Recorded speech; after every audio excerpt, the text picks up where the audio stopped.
তারেক রহমান মহোদয় ছাড়া প্রধানমন্ত্রী দেশে কেউ হবে না, এটা নিশ্চিত এবং শিওর।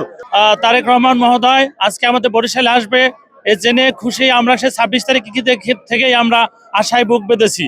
আমরা তারেক রহমানের কর্মী। আমি সাগরের পাড় থেকে এসেছি, আমি বরগুনার তালতলি থেকে এসেছি। আমরা একটা ভিন্ন দাবি নিয়ে আসছি।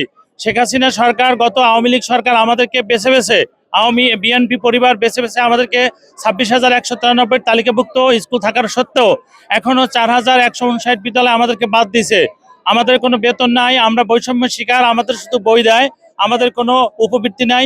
আমরা মাননীয় তারেক মহোদয় যদি সরকার গঠন করে, উনি আমাদের বরিশাল বিভাগের 600 প্রাইমারি স্কুল সহ সারা বাংলাদেশে 4,159 প্রাইমারি উনি গভর্নমেন্ট করার জন্য ওনার কাছে উদ্যত আহ্বান জানাচ্ছি।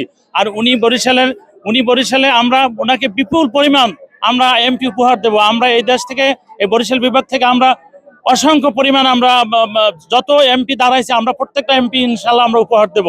তারেক রহমান মহোদয় আজকে আমাদের এই আশার বাণী নিয়ে আসছে। আমাদের এই 4,159 বিদ্যালয় সারা বাংলাদেশের আমাদেরকে আজকে ডিক্লারেশন দেওয়া যাবে যে উনি আমাদেরকে, উনি গভর্নমেন্ট হয়, উনি সরকার হয়, উনি আমাদেরকে এটা ঘোষণা করবে। ওনার আশায় আমরা আজকে বুক বেঁধেছি।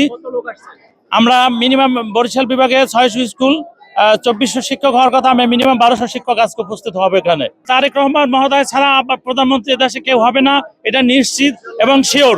আমরা আশায় বুক বেঁধেছি, তারেক রহমান মহোদয় ছাড়া এই দেশে কোনো প্রধানমন্ত্রী হবে না, হবে না, হবে না।